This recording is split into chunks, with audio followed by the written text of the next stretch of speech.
اللہ الرحمن الرحیم وبہ نستعین انہ خیر ناصر و معین وصلی اللہ علی محمد و آلہ الطاہرین۔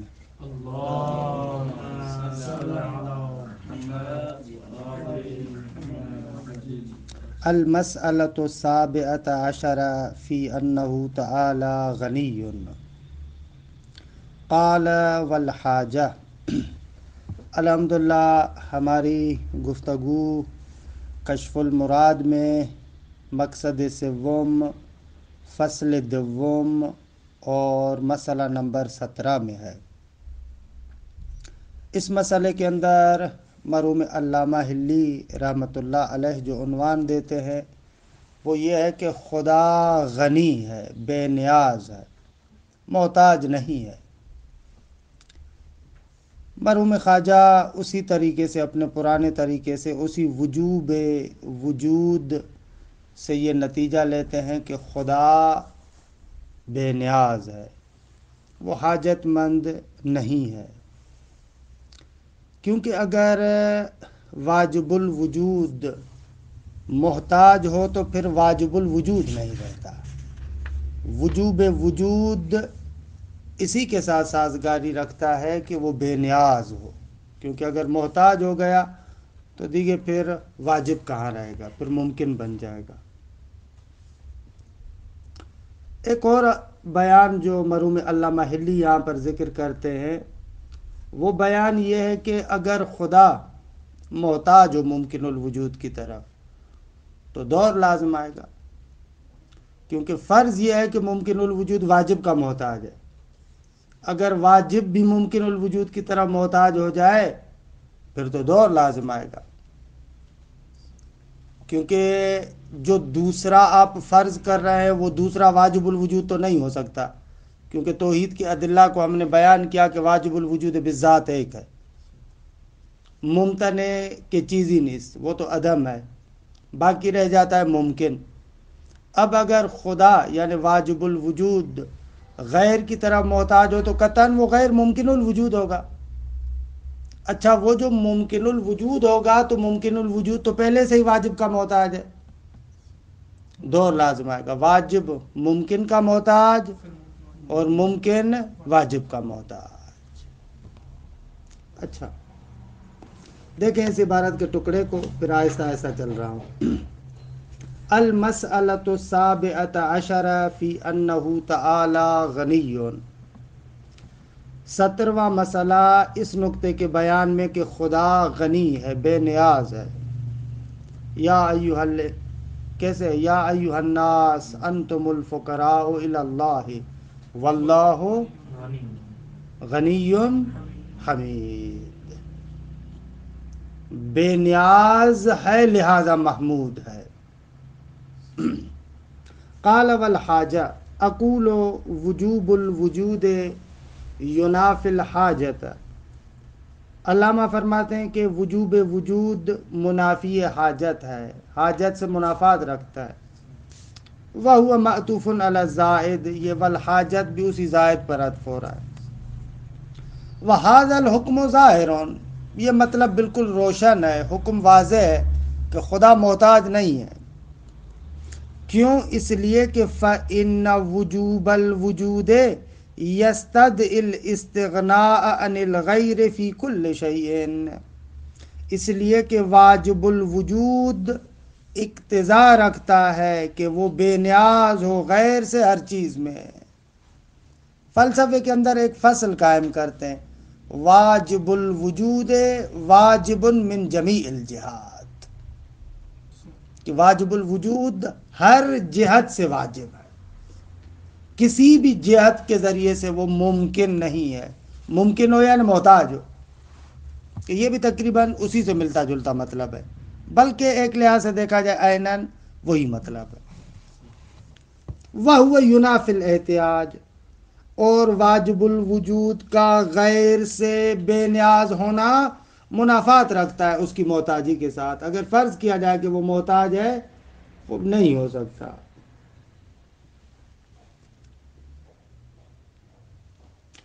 وَلِأَنَّهُ لَوِ افْتَقَرَ إِلَى غَيْرِهِ لَزِمَ الدَّوْرُ۔ اچھا یہاں پر اگر واو نہ ہوتا تو بہتر تھا،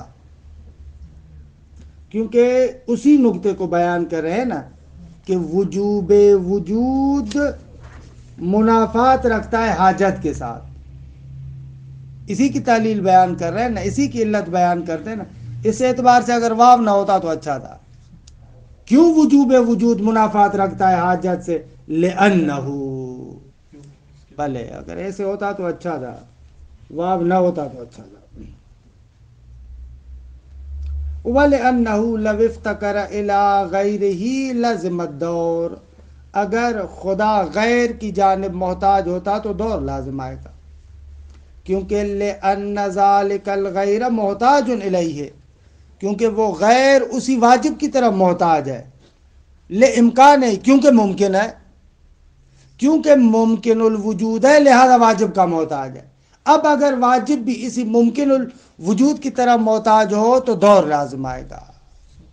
ان قلتا، آپ یہ اشکال نہ کریں کہ بھائی غیر ضروری ہے کیا وہ ممکن الوجود ہو، ممکن ہے وہ دوسرا واجب الوجود ہو، تو اس کا جواب دیں گے کہ نہ، ہم پہلے بیان کر چکے ہیں کہ واجب الوجود فقط ایک ہے اور ممتنع الوجود ہم کی چیز ہی نہیں، لہذا وہ غیر قطعاً ممکن الوجود ہی ہونا چاہیے۔ لا یقال، کوئی بندہ آ کر توجیہ کرتا ہے، نہ یہاں پر دور لازم نہیں آتا۔ کیسے؟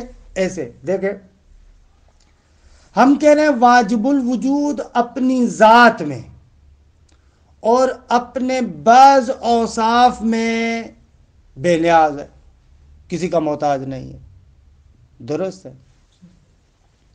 اور ادھر سے ممکن الوجود جو آپ فرض کر رہے ہیں خدا اپنی بعض صفات میں ممکن الوجود کا محتاج ہو، نہ کہ اپنی ذات میں محتاج ہو، لہذا دور لازم نہیں آ رہا۔ ممکن الوجود ذات پروردگار عالم پر موقوف ہے، چشم، لیکن یہی خدا اپنی بعض اوصاف میں ممکن کا محتاج ہو، نہ کہ اپنی ذات میں، تو دور تو لازم نہیں آئے گا، کیونکہ جہات مختلف ہیں۔ دور تبھی لازم آتا جب کہتے کہ واجب الوجود اپنی ذات میں ممکن الوجود پر موقوف ہے اور ممکن الوجود اپنی ذات میں واجب پر موقوف ہے، یہ دور ہوتا نا۔ ہم کہتے ہیں کہ نہ، واجب الوجود اپنی ذات میں اور بعض اوصاف مثلا علم، قدرت، ان میں بے نیاز ہے، اللہ چھوٹی موٹی کوئی ہلکی پھلکی کوئی صفت ہو اس میں ممکن الوجود کا محتاج ہو، تو اس میں کیا دور لازم آتا ہے؟ کوئی بندہ آ کر ایسے اشکال کرے، اس میں کون سا دور ہے؟ دور تو نہیں ہے نا۔ وہ تو تب جب ہم قائل ہو جائیں گے صفات خدا زائد بر ذات ہے۔ بل ایک جواب یہ بھی ہے، ایک جواب یہ بھی ہے، بحث اگر ذات کے بارے میں، واجب الوجود کے بارے میں، ہاں، لیکن کہہ رہے ہیں کہ واجب الوجود اور صفات میں تو کوئی فرق نہیں ہے، آقا یہ جواب دے رہے ہیں اور علامہ حلی بھی یہی جواب دے رہے ہیں۔ ایک جواب یہ بھی ہے، یہ بات اس صورت میں کہ جب ذات کو اور اوصاف کو جدا آپ فرض کریں، پھر آپ کہیں کہ بعض صفات میں وہ ممکن کا محتاج، لیکن ذات اور صفات جیسے کہ ہمارا عقیدہ بھی اور تھوڑی دیر کے بعد ثابت بھی کریں گے عین ذات ہے، بس بعض صفات میں احتیاج، یعنی گویا کہ خود اس ذات کی احتیاج ہے۔ یہ جو جواب دے رہے ہیں آقا صحیح جواب دے رہے ہیں۔ دیکھیں اس اشکال کو، لا یقال، آقا گفتنی نیست، یہ بھی کوئی کہے جانے والی بات ہے مگر، درست ہے۔ یہ پرانی کتابوں میں نے عرض کیا تھا کہ اشکال کو بیان کرنے کے ایسے طریقے ہوتے ہیں، کبھی کہتے ہیں دعویٰ مدفوعتن، دعویٰ میں اس اشکال کو ذکر کریں گے، مدفوعتن سے مثلا جواب، کبھی کہیں گے ان قلتا، پھر جواب دیں گے قلتو، کبھی جواب دیں گے لا یقال لأننا نقول، یہ نہیں کہا جائے گا کیونکہ ہم ایسے کہیں گے۔ اور پرانے زمانے میں تو اہتمام کے ساتھ ان نکات کی توجہ کرتے تھے، مثلا لا یقال میں اس اشکال کو بیان کرتے تھے جو بالکل بیکار سا اشکال ہو، فارسی میں اگر اس کا ترجمہ کرے بابا ان کے گفتنی نہیں، مگر یہ بھی کوئی بات ہے جو آپ کہہ رہے ہیں، ایسے ایسے اس سینس کو منتقل کرنے کے لیے لا یقالوں کی تعبیر کرتے تھے. البتہ اگر اشکال میں تھوڑی بہت وجاہت ہو، تھوڑا بہت مزیدار ہو، تو پھر کہتے ان کلتا، وہاں پر ایسے تعبیر کرتے. یہاں پر کہتے لا یقال، بابا یہ بھی کوئی بات ہے مگر کہنے والی، ان کے گفتنی نیز کیا الدور غیر لازم، کہ دور لازم نہیں آتا. جنہوں نے اشکال کیا ہے کیا وہ بھی قائل ہیں کہ صفات خدا عین ذات ہے؟ کون؟ جنہوں نے یہ اشکال اللہ پتہ نہیں کسی نے اشکال کیا بھی ہے یا فقط احتمال کی حد تک ہے. ممکن ہے کہ لا یقال اسی کو بھی بیان کرا کہ شاید کسی نے کہا نہیں ہے، ممکن ہے کسی کے وہم میں اس طریقے سے. الدور غیر لازم، دور لازم نہیں آتا. کیوں؟ اس لیے کہ لأن الواجب مستغنن فی ذاتہ و بعض صفاتہ عن ذلک الغیر، کیونکہ واجب اپنی ذات میں اور بعض اوصاف میں کیا ہے؟ اس غیر سے مستغنی ہے، بے نیاز ہے. وبہذا الوجہ یؤثر فی ذلک الغیر، اور اس جنبے کے اعتبار سے، ذات کے اعتبار سے اور ان بعض اوصاف کے اعتبار سے کہ جن بعض اوصاف کے لحاظ سے اور ذات کے اعتبار سے بے نیاز ہے، اس اعتبار سے ممکن الوجود میں مؤثر واقع ہو رہا ہے. اس اعتبار سے ممکن الوجود میں کیا ہے؟ مؤثر ہے. فَإِذَا احْتَاجَ فِي جِهَةٍ أُخْرَى إِلَى ذَلِكَ الْغَيْرِ انتفى الدور. اب اگر ذات اور ان بعض اوصاف کے علاوہ کسی اور ہلکی سی صفت میں ممکن الوجود کی طرح محتاج ہو تو اس میں کیا حرج ہے؟ دور منتفی ہو جاتا ہے. درست ہے آگا؟ لا یقال لأننا نقول، یہ اشکال نہیں کیا جائے گا کیونکہ ھذا بناء علی ان صفاتہ تعالی زائدۃ علی الذات. یہ آپ کا اشکال اس صورت میں آ سکتا ہے جب آپ کہیں کہ ذات جدا ہے، صفات جدا ہے، اس صورت میں آپ فرض کر سکتے ہیں. وَهُوَ بَاطِلٌ لِمَا سَيَأْتِي، اور یہ نظریہ باطل ہے کہ ان قریب ہم ذکر بھی کریں گے کہ صفات خدا زائد بر ذات نہیں ہے. وَأَيْضًا، کہتے ہیں کہ چلے مان لیا ہم نے کہ بھائی صفات خدا زائد بر ذات ہے، لیکن اس صورت میں بھی آپ دور کا جواب نہیں دے سکتے. پہلا جواب جو اوپر تھا مبنائی جواب تھا، اس کو کہتے ہیں اصطلاحاً مبنائی جواب. اصلاً یہ اشکال اس مبنے کے مطابق ہے کہ جب آپ کہیں کہ صفات خدا زائد بر ذات ہے. وَأَيْضًا سے جواب دے رہے ہیں کہ نہ، حتیٰ آپ قائل بھی ہو جائے صفات خدا زائد بر ذات ہے، پھر بھی دور لازم آ رہا ہے. کیوں؟ بابا ممکن الوجود جس جہت سے مؤثر واقع ہو رہا ہے واجب الوجود میں، حتیٰ اس جہت میں بھی واجب کا محتاج ہے یا نہیں ہے؟ کیونکہ ممکن الوجود کے پاس تو اپنا کچھ بھی نہیں ہے نا.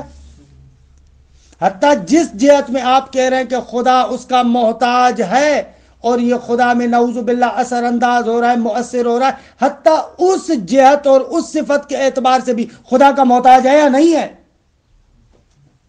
پھر ذات خدا کا محتاج ہو نہ، کچھ بھی ہو، خدا کا تو محتاج ہے نا، یعنی اس کے پاس اپنا نہیں ہے.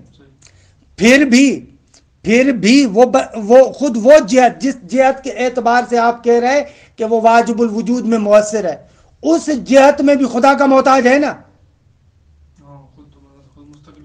مستقل تو کچھ بھی نہیں ہے. اس جہت کے اعتبار سے بھی وہ خدا کا محتاج ہے، ولو ذات خدا کا، ولو ان صفات کا کہ جو بے نیاز ہے، جن میں خداوند متعال. بس یہ ممکن الوجود خود محتاج ہوا خدا کا. اب اگر خدا محتاج ہو اسی ممکن کی طرف تو یہ وہی دور ہے. نشد نہیں، ہم یہ نہیں کہہ رہے نا کہ خود ذات یا نہ ذات نہ صفات نہیں، وہ نہیں کہہ رہے. اس کا لازمہ یہ ہے کہ پھر ذات خود اپنے ذات کی محتاج ہو، دور مضمر ہو جائے گا. ایک منٹ سنیں. خداوند متعال جس صفت میں آپ کہہ رہے ہیں کہ محتاج ہے ممکن کا، ٹھیک ہے، خدا محتاج ہوا ممکن کا، اور ممکن اسی صفت میں محتاج ہوا کس کا؟ ذات خدا کا. درست ہے. پس خداوند متعال مع واسطہ خود اپنا محتاج ہے. دور مضمر ایسے ہوتا ہے نا، الف با کا محتاج، با جیم کا محتاج، جیم پھر الف کا محتاج، تو مع واسطہ وہاں پر وہی دور والا مسئلہ آ جائے گا۔ پہلے مسئلے میں جب ہم فرض کرتے ہیں کہ صفات زائد بر ذات نہیں ہے بلکہ عین ذات ہے، وہاں پر دور مسرہ ہے۔ دیکھیں ہمارے پاس دور دو طریقے کا ہوتا ہے، ایک ہوتا ہے دور مسرہ، یعنی الف با پر موقوف، با الف پر موقوف، کوئی واسطہ نہیں ہے، اس کو کہتے ہیں دور مسرہ، روشن صریح واضح۔ دوسری مرتبہ ہوتا ہے دور مضمر، تھوڑا سا مخفی دور ہے۔ مخفی دور ہے کیسے؟ یعنی ڈائریکٹ ایسے نہیں ہے کہ الف با پر موقوف با الف پر موقوف، بلکہ مع الواسطہ، مثلا الف با پر موقوف، با جیم پر موقوف، جیم پھر الف پر موقوف، تو اب یہاں پر دور ہے لیکن بیچ میں واسطہ ہے۔ ہماری محل باس بھی یہاں پر اسی طریقے سے دور مضمر کے شبیہ ہے۔ آپ کہہ رہے ہیں کہ خدا ایک معمولی سی صفت میں ممکن کا محتاج، اور ممکن اسی صفت میں ذات خدا کا محتاج، درست ہے؟ تو کأنہو خود خدا اپنی ذات کا محتاج، کوئی بھی معنی نظر ہے، روشن ہوا؟ تھوڑا دور مضمر ٹائپ ہو جائے گا ایسے۔ وَأَيْزَنْ فَالدَّوْرُ لَا يَنْدَفِعُ، ایزن سے دوسرا اشکال، کہتے ہیں کہ دور مندفع نہیں ہوگا، یعنی جو آپ نے لا یقال کے ذریعے سے دور کو دفع کرنے کی کوشش کی ہے وہ مندفع نہیں ہوگا، حتیٰ بریکٹ میں عبارت لکھ دیں یا سائڈ میں لکھ دیں لا يندفع حتیٰ بناء علی زیادت الصفات، عبارت ہے یہ آپ کے پاس؟ ہاں ہاں، یہ حاشیے میں لگا دیں، لا يندفع حتیٰ بناء علی زیادت الصفات، دور مندفع نہیں ہوگا حتیٰ اس مبنے کو بھی مان لیں، آپ اس مبنا کو بھی مان لیں کہ صفات خدا زائد بر ذات ہے، اس مبنا کو بھی مان لیں پھر بھی دور منتفع نہیں ہوتا۔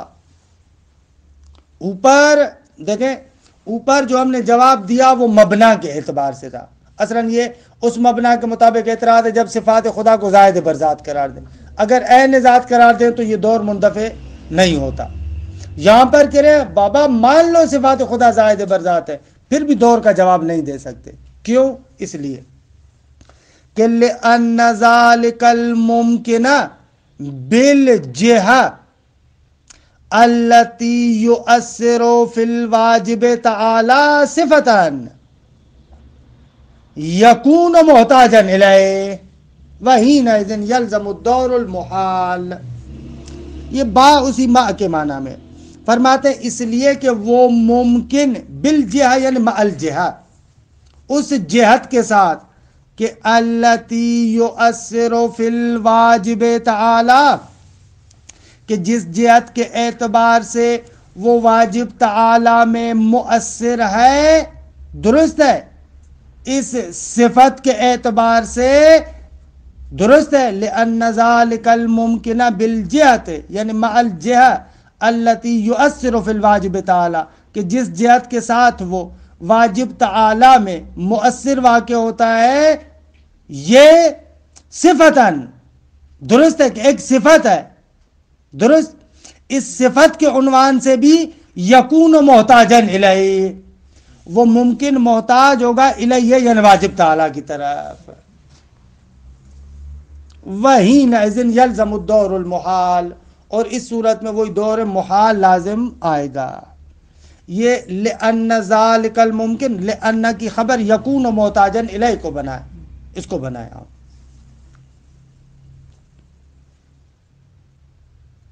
اور صفت کو اس التی یا جہت وغیرہ کے لیے مثلا حال وغیرہ بنائے، لأن ذالک الممکن بالجہہ، درالی کی وہ صفت ہے، درست ہے، وہ جہت کہ جو درالی کی صفت ہے یہ ممکن اس جہت کے ساتھ یکون محتاجاً الیہ ہے، واجب تعالیٰ کی طرح محتاج ہوگا، وحینئذ یلزم الدور المحال، اس صورت میں وہی دور محال لازم آئے گا۔ لیکن خود بذات خود وہ صفت جو مثلا ممکن جس صفت کی طرف وہ صفت خدا جو ممکن کی طرف محتاج ہے تو بذات خود اس صفت وہ صفت دوبارہ پھر ممکن کی طرف تو ہو، یعنی ممکن وہ صفت کی طرف تو محتاج نہیں ہو رہا نا، پھر نہ ممکن محتاج ہے نا، ممکن کہاں سے لے کر آیا؟ وہی ذات خدا نا، وہی کہہ رہے ہیں نا ذات خدا سے. پھر بھی یعنی آپ یعنی میں نے اس کو عرض کیا نا کہ آپ مال واسطہ پھر کہہ رہے ہیں کہ خدا خود اپنا محتاج ہے.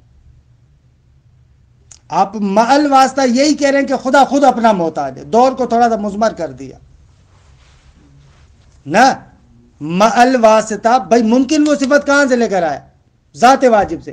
بس ذات واجب خود ذات واجب کی محتاج یعنی ایسے درست ہے. وَلِأَنَّ اِفْتِقَارَهُ فِي ذَاتِهِ يَسْتَلْزِمُ إِمْكَانَهُ کہ یہ بھی روشن ہے کہ یہ دوسری دلیل کہ خداوند متعال اگر کسی غیر کی طرف محتاج ہو، اصل بحث کی طرف چلے گئے یہاں سے کہ خدا کسی کا محتاج نہیں ہے. اگر خدا کسی کا محتاج ہو تو لازم آئے گا کہ ممکن الوجود بن جائے، کیونکہ احتیاج امکان لے کر آتی ہے، پھر وہ واجب الوجود نہیں رہے گا. وَلِأَنَّ اِفْتِقَارَهُ فِي ذَاتِهِ يَسْتَلْزِمُ إِمْكَانَهُ اور دوسری دلیل یہ ہے کہ خدا اگر اپنی ذات میں ممکن الوجود کا محتاج ہو تو لازم آئے گا کہ خدا واجب الوجود نہ رہے، ممکن الوجود بن جائے. وَكَذَا فِي صِفَاتِهِ جس طریقے سے پروردگار عالم اپنی ذات میں غیر کا محتاج نہیں ہے، اسی طریقے سے اپنی صفات میں بھی غیر کا محتاج نہیں ہے.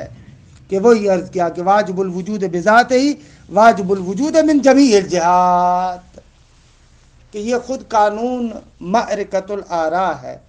صفات ذاتیہ میں تو درست ہے، آیا صفات فعلیہ میں بھی ایسے ہے یا نہ؟ کہ خوب بحث کیا ملا صدرہ نے اسفار کے اندر بہت مفصل. کیوں بھائی؟ اس لیے کہ لِأَنَّ ذَاتَهُ اللہ اس کے بعد اگر لفظ حِینَئِذٍ لگا دیں تو عبارت رواں ہو جائے گی. لِأَنَّ ذَاتَهُ بریکٹ میں لکھ دیں حِینَئِذٍ،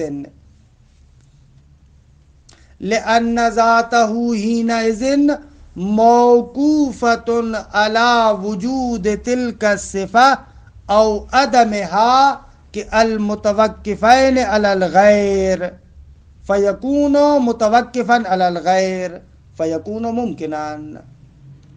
کیونکہ ذات کو اس وقت حینئذ یعنی جب آپ نے ذات کو صفات میں محتاج قرار دیا، درست ہے آقا؟ جب آپ کہتے ہیں کہ ذات صفات میں محتاج ہے تو اس صورت میں پھر کیا ہوگا کہ وہ ذات متوقف ہوگی اس صفت پر یا اس صفت کے عدم پر، کہ یہ دونوں اس صفت کا ہونا یا نہ ہونا یہ غیر پر موقوف ہے. پھر آپ کیا کریں گے؟ ذات کو پھر بھی اسی غیر کی افتقار کی طرف لے کر آئیں گے، اور یہ وجوب وجود کے ساتھ سازگار نہیں ہے.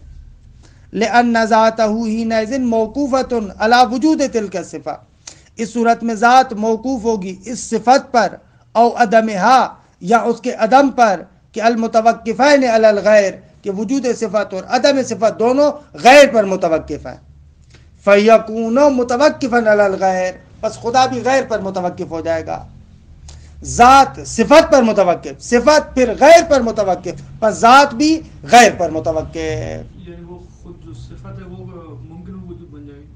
صفت کیوں؟ خود ذات بھی ممکن الوجود بن جائے گی نا، ذات میں بھی احتیاج آ گئی نا. نہیں جب ہم کہہ رہے ہیں کہ صفت ذات خدا سے الگ ہو جائے گی نہ وہ ختم ہو گئی بات، وہ ان تمام شد دیگے وہ اوپر کی بات تھی، وہ میں نے اسی لیے عرض کیا وَلِأَنَّ اِفْتِقَارَهُ فِي ذَاتِهِ سے اصل مطلب کی طرف ناظر ہیں.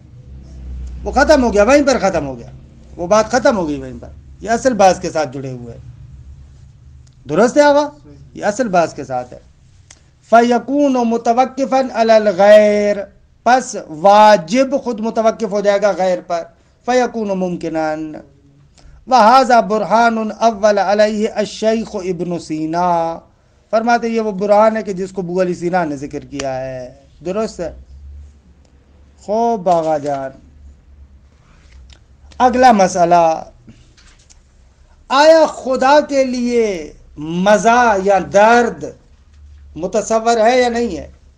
خدا کے لیے لذت یا درد آیا متصور ہے؟ آپ کہہ سکتے ہیں کہ خدا کو بھی لذت آتی ہے یا خدا کو درد ہوتا ہے؟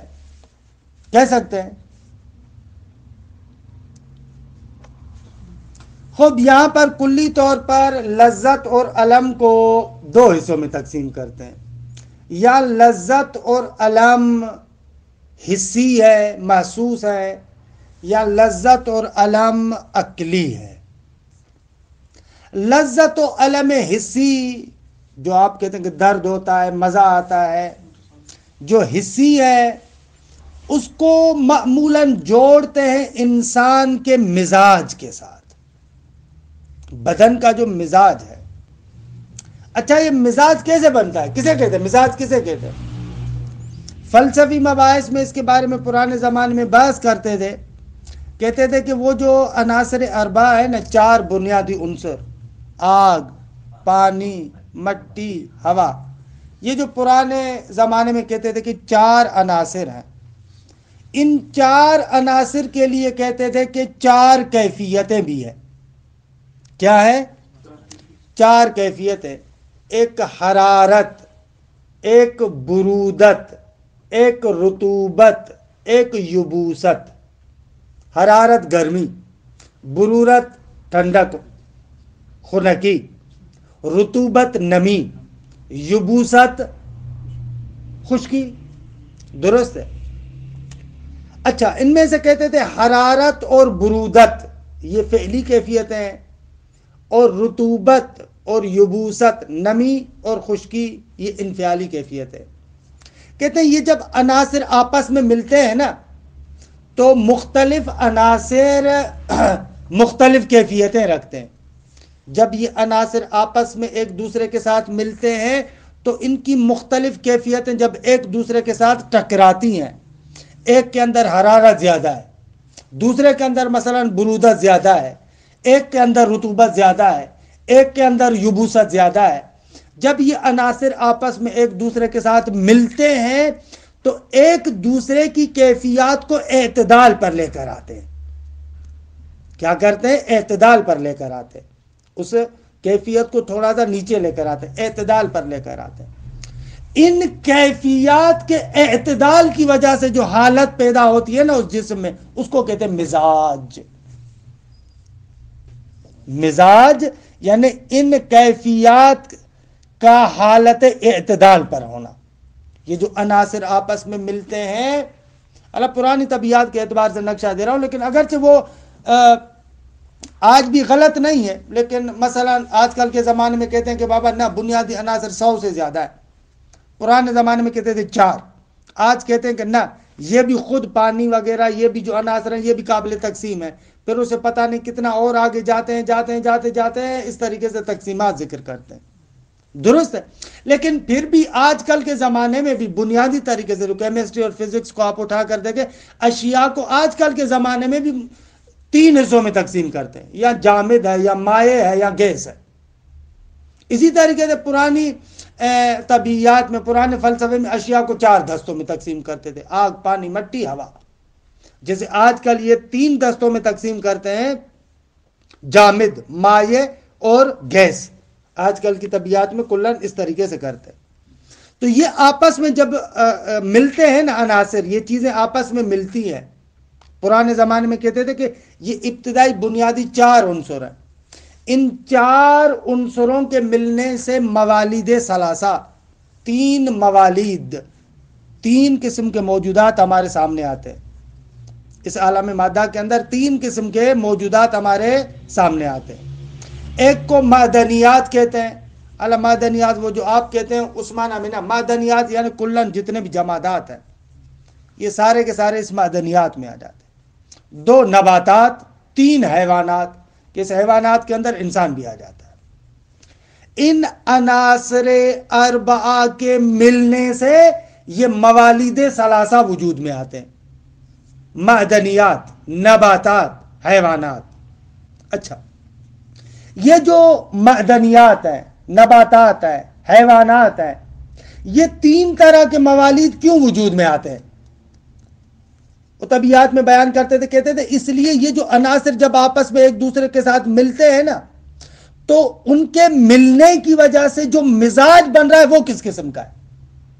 جس قسم کا مزاج ہوتا ہے اس طرح کی صورت خدا عطا کرتا ہے، اس طرح کے موجود کا افاضہ کرتا ہے۔ اگر وہ مزاج اتنا عالی نہیں ہے تو صورت معدنی جمادات کی صورت آ جاتی ہے، درست ہے۔ اگر مزاج کچھ اور بہتر ہوتا ہے تو صورت نباتی آتی ہے۔ اگر مزاج کے اندر اور زیادہ اعتدال آ جائے تو یہاں پر کیا بنتی ہے؟ صورت حیوانی آتی ہے۔ حیوانی کے اندر بھی اگر لطیف ترین مزاج ہو تو انسان بنتا ہے۔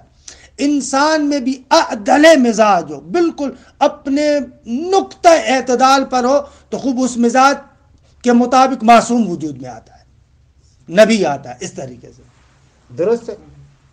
تو یہ مزاج جو ہے نا، مزاج کو جوڑتے تھے یہ بدن کے ساتھ، جسم کے ساتھ، اور پرانی جتنی بھی طب ہے وہ اسی مزاج کے ذریعے سے علاج کرتی تھی۔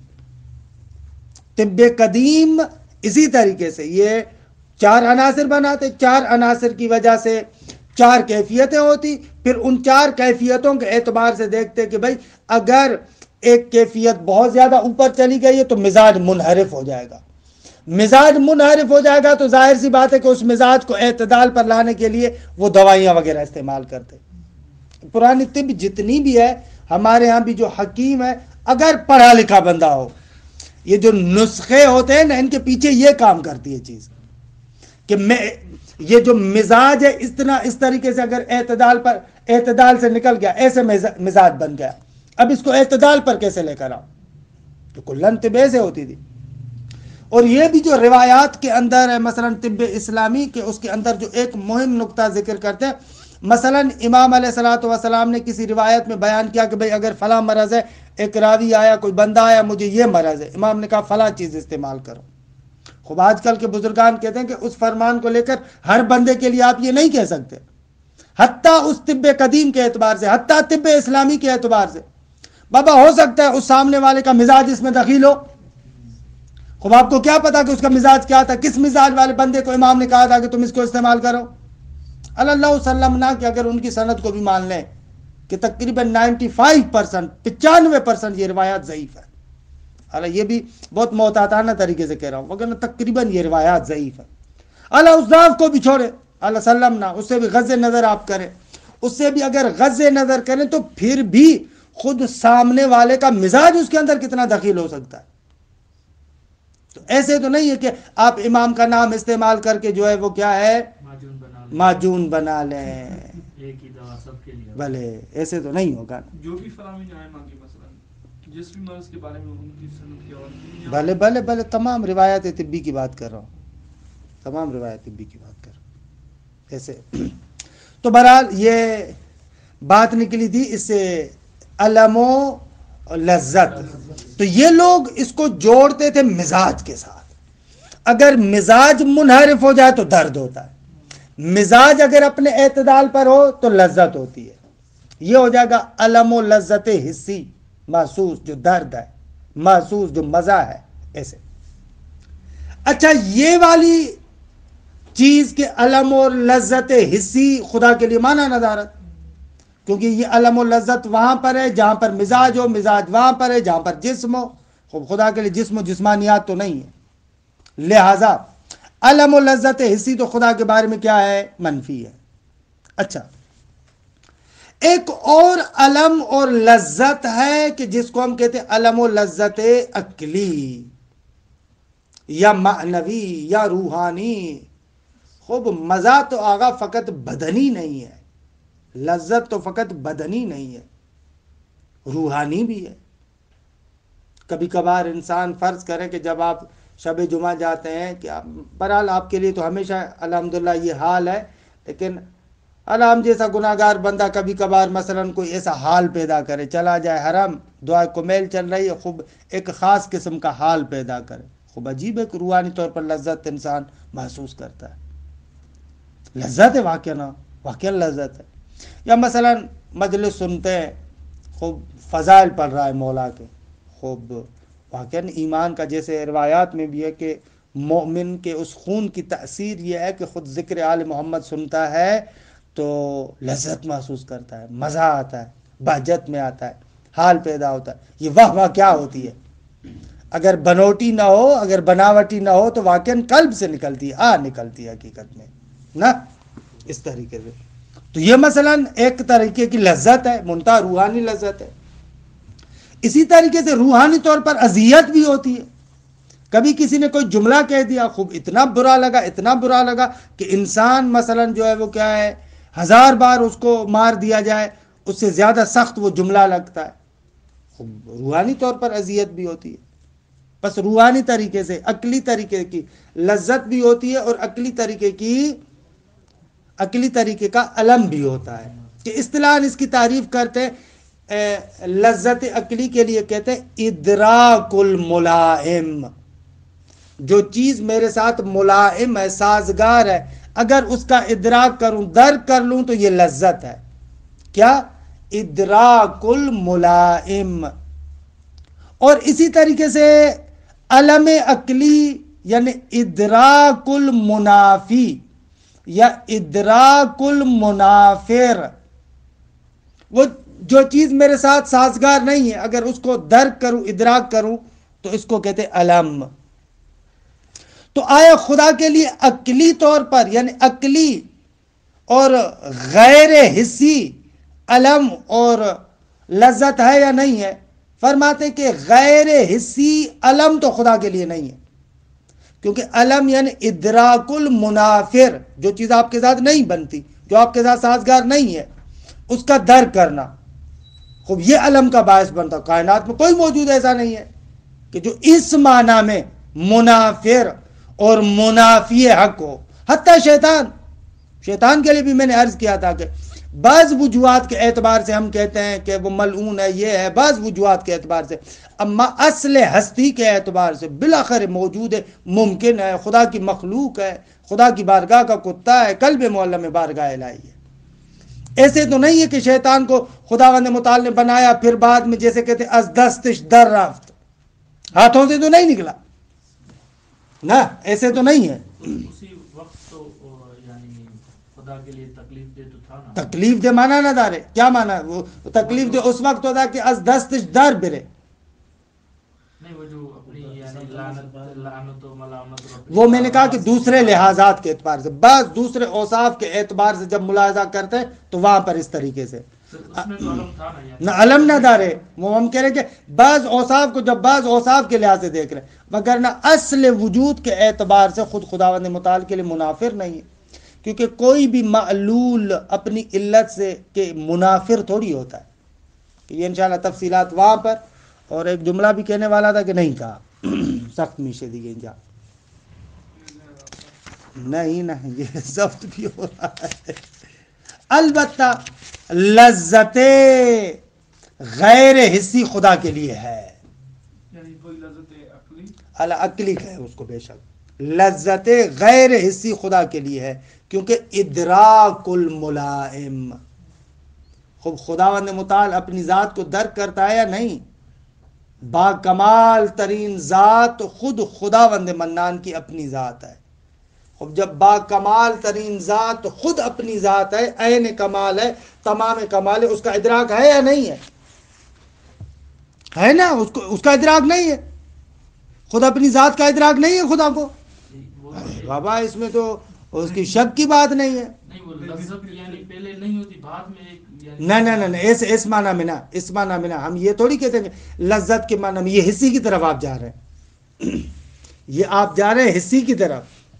وگرنہ لذت غیر حصی ادراک الملائم، بولے ہمیشہ سے، جب سے تب سے اپنی ذات کا ادراک کرتا ہے، ہمیشہ سے تب سے لذت ہے. تبھی یہاں پر اصطلاح ایک استعمال کرتے ہیں، لذت کا لفظ نہیں لے کر آتے، یہاں پر استعمال کرتے ہیں بہجت، بہجت کی تعبیر استعمال کرتے ہیں.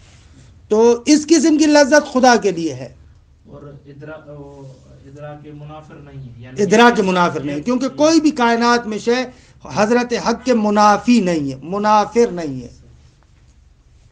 یہاں پر خود بو علی کی ایک تعبیر ہے کہ اس کی طرف بھی اشارہ کرتا ہوں. عبارت دیکھیں، المسألۃ الثامنۃ عشرہ، 18واں مسئلہ، فی استحالۃ العلم واللذت علیہ تعالی، کہ محال ہے خداوند منان کے لیے علم یعنی درد اور لذت کہ خود نیچے وضاحت کریں گے. قال خواجہ کی تعبیر بہت اچھی. والعلم مطلقہ درست ہے یا والعلم کہے اسی پر عطف کرے. والعلم مطلقہ مطلق علم چاہے حصی ہو یا غیر حصی ہو. اور واللذت المزاجیہ لذت فقط مزاجی جو حصی ہے یہ دونوں خدا کے لیے نہیں ہے.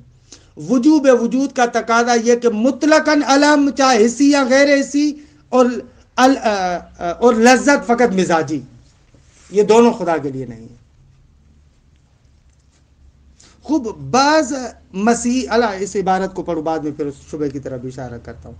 اقولو ھذا ایضا عطف علی الزائد فرماتے ہیں یہ بھی عطف ہو رہا ہے اسی زائد پر. والعلم مطلقہ فإن وجوب الوجود یستلزم نفی اللذت والعلم. وجوب وجود کا تقاضا یہ ہے کہ خدا سے آپ لذت اور علم کی نفی کریں. اچھا نیچے عبارت لا رہے کیونکہ اوپر دو چیزیں تھی مطلقہ و مزاجیہ اس کو بھی ذرا کھولیں. وَعْلَمْ أَنَّ اللَّذَّةَ وَالْعَلَمَ قَدْ يَكُونَانِ مِنْ تَوَابِعِ الْمِزَاج. کہتے ہیں لذت اور علم کبھی کبھار مزاج کے توابع میں سے ہے اس مزاج کے منحرف ہونے کی وجہ سے یا معتدل ہونے کی وجہ سے لذت اور علم ہمارے سامنے آتے کہ وہ لذت و علم حصی ہے.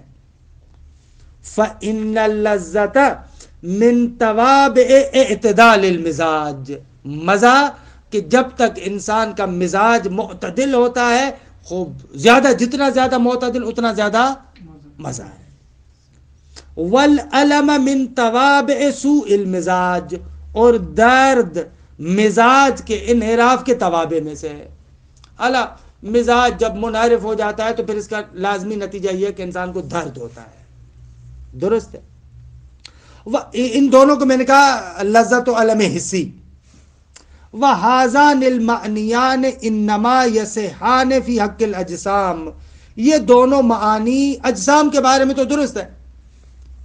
وَقَدْ ثَبَتَ بِوُجُوبِ الْوُجُودِ أَنَّهُ تَعَالَى يَسْتَحِيلُ أَن يَكُونَ جِسْمًا اور یہ تو ثابت ہو چکا کہ بابا وجوب وجود کا تقاضا یہ کہ خدا جسم نہیں ہے. پس فَيَنْتَفِيَانِ عَنْهُ یہ والی لذت اور یہ والا علم خدا سے منتفی ہے.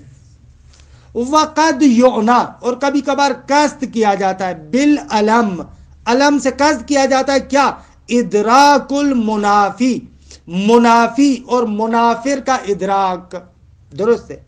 وباللذہ یعنی وقد یعنا باللذہ ادراک الملائم ملائم کو درک کرنا کہ یہ وہی لذت و علم غیر حسی یا لذت و علم عقلی جس کو کہا. فالعلم بهذا المعنى منفی عنہ علم اور درد اس معنی میں بھی خدا سے منفی ہے. درست ہے کیونکہ لأن واجب الوجود لا منافی له اگر واجب الوجود کے تو منافی کوئی چیز نہیں ہے.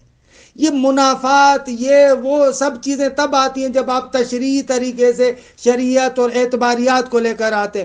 اما اصل وجود کے اعتبار سے تو کوئی شے منافی حضرت حق نہیں ہے. سارے موجودات اسی طریقے سے چل رہے ہیں جیسے خدا چاہ رہا ہے. مگر کوئی چیز ایسی ہو سکتی ہے کہ جو سلطنت خدا میں خدا کی مرضی کے بغیر ہو. تکوینی اعتبار سے ہاں ایک ہے تشریعی اعتبار ایک ہے تکوینی اعتبار. تکوینی اعتبار سے تمام موجودات ہدایت پر ہیں. ربنا الذی اعطى كل شیء خلقه ثم هدى حضرت موسیٰ نے جو فرعون کے سامنے کہا تھا میرا پروردگار وہ ہے کہ جس نے ہر چیز کو زیور وجود سے آراستہ کیا ثم هدى بعد میں اس کو ہدایت دی. اس ہدایت کے اعتبار سے کائنات کا ذرہ ذرہ ہدایت پر ہے. حتیٰ یہ ہدایت شیطان کے لیے بھی یہ والی ہدایت تکوینی طریقے سے. مگر خداوند متعال کی ارادے تکوینی کے بغیر وہ کچھ کر سکتا ہے. وہ کون سی ہدایت ہے تکوینی کی مثال ایک دیں جس پر شیطان چل رہا ہے وہ ہدایت بھلے یہی کہ جس مسیر پر چل رہا ہے یہی مسیر کون سا مسیر وہ گمراہ کر رہا ہے بھلے اس اعتبار سے بھلے نہ اس اعتبار سے اصلا نہ اس اعتبار سے دیکھیں گمراہی کی بات نہیں، گمراہی کی بات آئے گی جب ہدایت تشریعی وہ کہہ رہے ہیں کہ مثال دے ایک وجودی طریقے سے، مثلا مثال اس کا زندہ ہونا نہ مثال دوں ملا، ایک منٹ، ایک اس وجود کو اور تشریح کو، تکوین کو اور تشریح کو سمجھے۔ ایک مرتبہ ہم کہتے ہیں کہ مرد اور خاتون، بے بخشید مثال تھوڑی اس طریقے سے، بے بخشید مرد اور خاتون آپس میں ارتباط کرتے، وہ خاص عمل انجام دیتے، ٹھیک ہے۔ ایک مرتبہ میاں بیوی آپس میں اس عمل کو انجام دیتے، معذرت چاہتا ہوں کہ مثال اس طریقے کی دے رہا ہوں، بے بخشید واضح کرنے کے لیے ضروری ہے، وہ میاں بیوی آپس میں مباشرت کرتے، درست۔ دوسری مرتبہ دو اجنبی آپس میں مباشرت کرتے، نفس عمل میں کیا فرق ہے؟ خود عمل میں کیا فرق ہے؟ تکوینی طور پر کوئی فرق نہیں، اصل وجود عمل کے اعتبار سے کوئی فرق ہے نہ۔ فرق تب آتا ہے جب ہم تشریع کو لے کر آتے، شریعت کو لے کر آتے کہ یہ اس قانون کے مطابق ہے لہذا اس کو نکاح کہہ رہے ہیں، یہ اس قانون کے مطابق نہیں ہے لہذا اس کو زنا کہہ رہے ہیں۔ اما اصل وجود کے اعتبار سے تشریع کو ہٹا کر دیکھیں، اصل وجود کے اعتبار سے کوئی فرق ہے؟ ہاں، اصل وجود کے اعتبار سے کوئی فرق ہے نہ۔ شیطان کا بھی جو عمل ہے خود اصل وجود کے اعتبار سے کہ اگر یہ موجود اس طریقے سے ہو، اپنے اندر ایسا زمینہ پیدا کرے، یوں ہو تو شیطان اس کو ادھر موڑے گا، اگر یوں ہو تو اس کو یہاں پر موڑے گا۔ یہ اس عمل کے اعتبار سے تکویناً، ابھی فعلاً آپ اس کو چھوڑیں کہ اچھا کیا ہے برا کیا ہے فلاں کیا ہے، اس کو چھوڑیں، فقط اس تکویناً عمل کے اعتبار سے جو وجودی طریقے سے عمل انجام دے رہا ہے، خوب یہ خدا کی مرضی کے مطابق ہو رہا ہے، مرضی کے مطابق نہیں ہو رہا، درست مرضی تشریعی، ارادہ تشریعی کے مطابق نہیں ہے، اما تکوینی اعتبار سے اس کی مرضی کے اعتبار سے ہو رہا ہے۔ تکوینی طور پر اگر خدا اس کو یہ قوت نہ دے تو یہ نہیں کر سکتا۔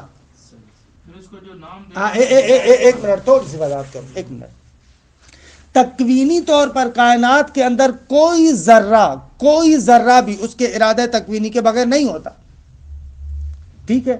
اس کو کہتے ہیں ہدایت تکوینی، کہ جو موجود جس طرف حرکت کر رہا ہے، خوب یہ والا کمال بھی اس کو خدا کی جانب سے ملتا ہے۔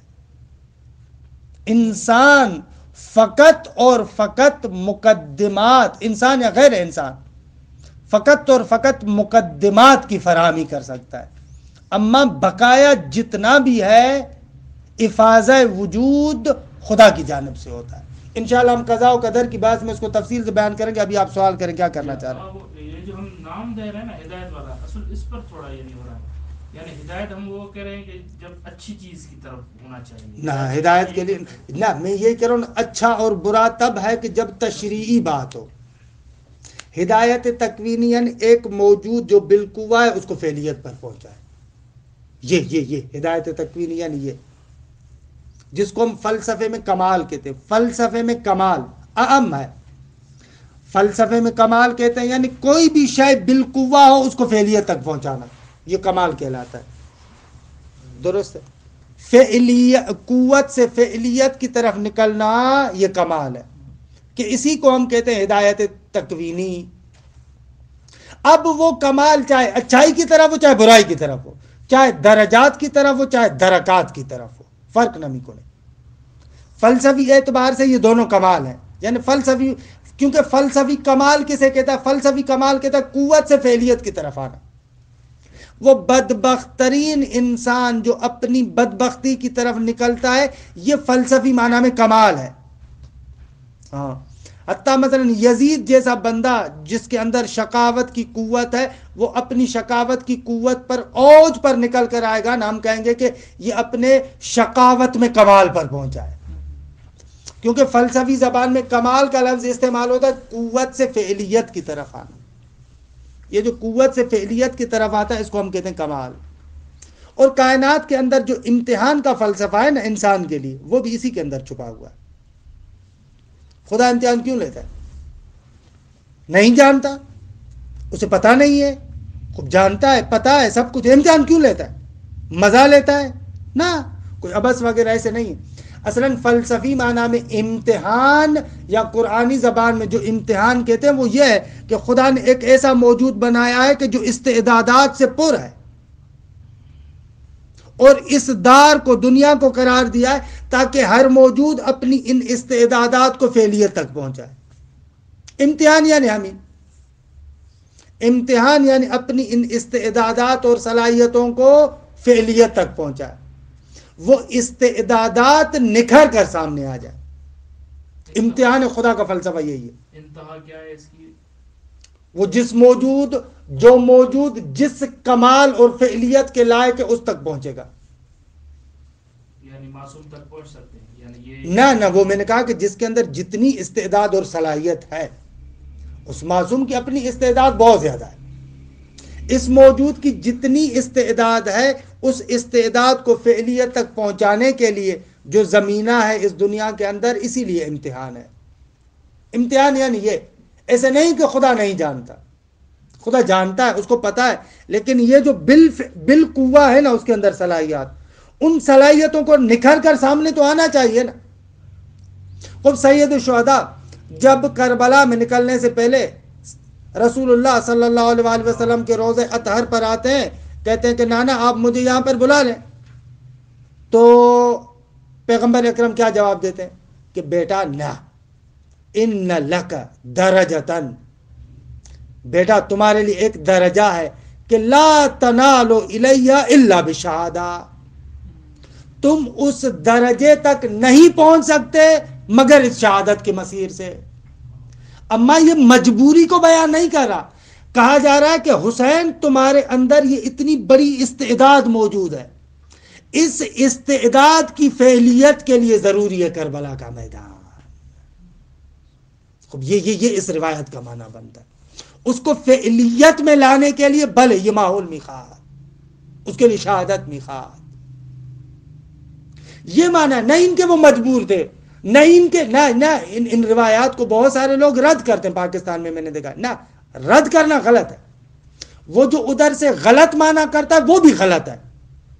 وہ آ کر کہے کہ نہ سارا بنوٹی قصہ ہے، الیاذ باللہ، یہ معنی غلط ہے. اما اس طریقے سے کہ واقعاً شروع سے پتا ہے، اس طریقے سے ہونا ہے، سب کچھ ہونا ہے. کیوں؟ اس لیے کہ بابا وہ جو قوتیں ہیں، وہ جو استعدادات ہیں، وہ فعلیت تک پہ کیسے پہنچے گی؟ ان استعدادات کو فعلیت تک لانے کے لیے کربلا کا میدان ضروری ہے. اور کربلا کا میدان ایسا میدان ہے کہ جہاں پر دونوں طرف کی فعلیات اپنے اوج پر ہے. بدبخت بھی اپنی بدبختی کے عروج پر یہاں پر پہنچے گا، اور ادھر سے جو باکمال ہے وہ باکمال بھی اپنی کمال کے اعتبار سے عروج پر پہنچے گے.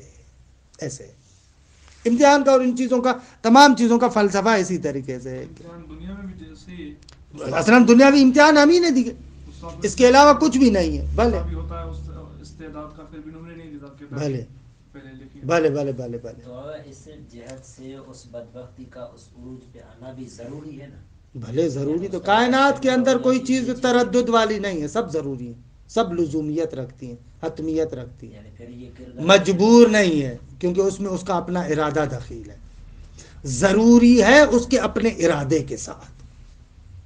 تمام نقطہ یہی ہے. لزومیت اور حتمیت ہے نہ اجباراً. اگر موجود مختار ہے تو ایک عنصر اس کا اپنا ارادہ بھی ہے، اس اپنے ارادے کے ساتھ اس ضرورت اور حتمیت پر پہنچتا ہے.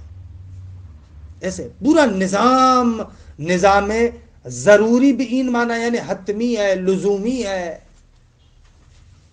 الشیء ما لم یجب لم یوجد کا معنی یہی کرتے ہیں فلاسفہ. اس قانون کا معنی یہی ہے.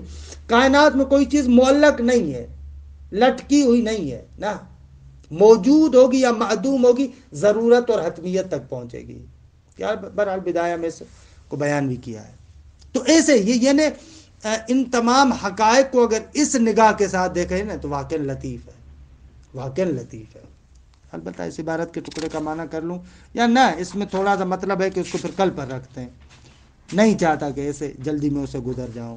وصلی اللہ علی محمد و اہل بیتہ الطیبین الطاہرین. اللہم صلی علی محمد